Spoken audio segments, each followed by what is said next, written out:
Hi folks! Magandang araw! So ngayon nga ay papunta ako ng Cavite. Wala pa ako sa Kalahati pero parang pwede na akong umuwi. Ang init pero laban lang. Motor tayo ngayon kaya todo kapit para sa ekonomiya.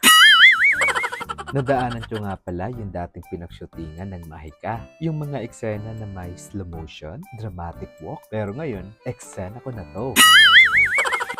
Stop over muna. Ang ganda ng view. Parang sinadya ng nature para sa IG story ko. Kung makikita nyo lang yung hangin, hinampas talaga ako sa pagmumukha ko.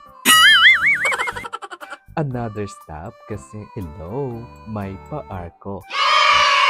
Feeling ko, ako na si Reyna ng Tagaytay. Mag-i-escort sa Reyna. Sana all. Pag may arko, dapat may pictorial yan. Pero, meron nga bang picture? O ayan, Fox. Feeling vlogger ang person. Sa likod ko, hindi yan green screen. Guys, legit yan. Gandang hindi mo kailangang i-filter.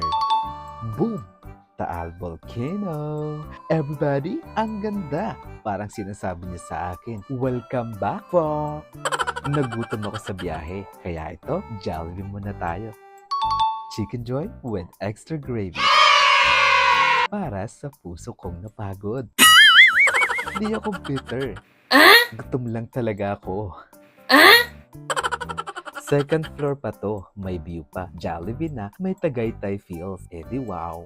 Ayan na, dumating na ang pinakamaganda kong pinsan galing sa work. Ang sipag. May pa-welcome pa ng mga aso. Mas excited pa yata sila kaysa sa akin. Kakain na kami.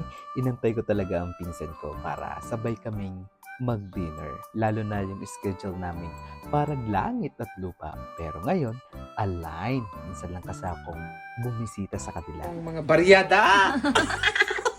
Ang mga baryada! Nakita na naman si baryada, si baryada. Sige nga, kumakain kami. Tapos, may batang kumakalabit. Sa baba. Kumakalabit yan. Habang kumakain kami, syempre, may chika. Yung kwento naming mula 2020 hanggang ngayon, condense sa 6 minutes. Tapos, dumating pa yung isa naming pinsan. As in, ilang taon na di kami nakikita. Reunited. And it feels so good. Naupo siya, kamustahan agad. Walang hiya-hiya, puro tawa. Parang wala kaming na-miss kahit tagal na ng last banding. Ayun na, time to rest. Ang sarap ng simpleng banding at trip. Minsan, hindi kailangan ng bonggang lugar. Basta masaya ang kasama, panalo na. Salamat sa panonood. Mga Pox, kita-kits ulit sa next vlog. Don't forget to like, share, and alam mo nyo na yun, subscribe!